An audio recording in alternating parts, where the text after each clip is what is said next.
it's Tuesday, June the 9th, and it's Pam Steele with my regular blog, and it's blog 48.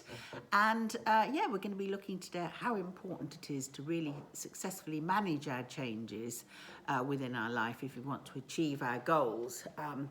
As you all know, already it's incredibly difficult. We don't like changes, and we don't particularly like discipline or a bit of discomfort. We have a sort of inbuilt inertia or resistance against change. We like to be in our comfort zone. We don't like to get out of that comfort zone. And we like doing what we're used to doing.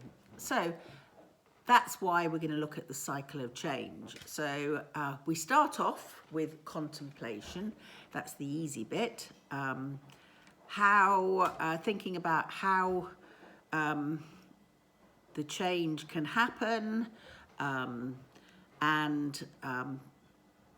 what we can do, and it's usually this stage where you say mañana, maybe next week, maybe next month, or something like that, having all sorts of excuses.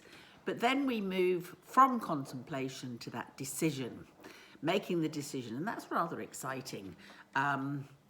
Making a commitment, going and telling our friends that we're going to do this, so that we can't back out and make any more excuses. So then we move on to the action to carry out that change. And again, this is really quite stimulating because you have new ideas, new food if you're going to go on a diet, new exercise program, which, as I've said many times, is stimulating in itself. And it might be a change that you've wanted to do for a long time, or one that you've suddenly thought about in lockdown and decide that, yes, it's really important for me to do that change. And remembering that through this time, everybody wants to support you, so that you sort of become centre stage, which we all like. So it all seems very easy, and we start our action. But then comes the hard bit, that's maintenance. This is the bit where we start feeling a little bit bored. We may miss our old routine. We're starting to get fed up with our lovely healthy food, but it's a bit boring, or not having any alcohol, or missing out on maybe our regular drugs or something like that. Anyway, life doesn't seem as exciting as it was before. And this is where we talked yesterday about patience, how important patience is, to realise that it takes time. I think it takes something like I think it's at least 60 days to be able to change a habit.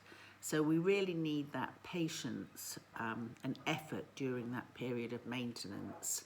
And that's when we need our friends around most. So, and then there's the dreaded relapse.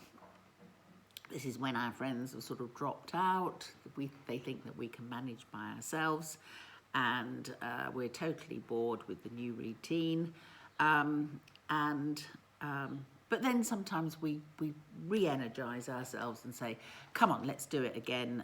Let's go back to the maintenance stage.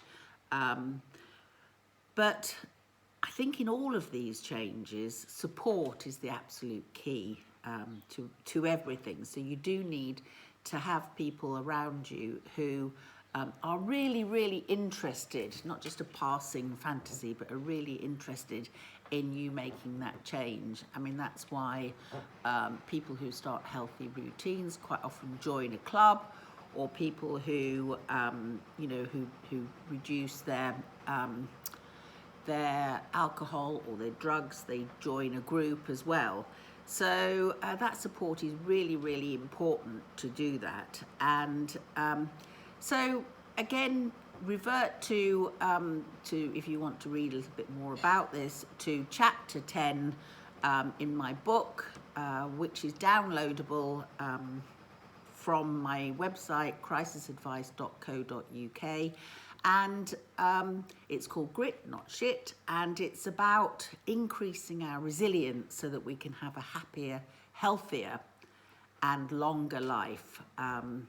So yeah, chapter 10, and tomorrow we'll be looking a little bit more about what we can do with regards to being successful in that particular area.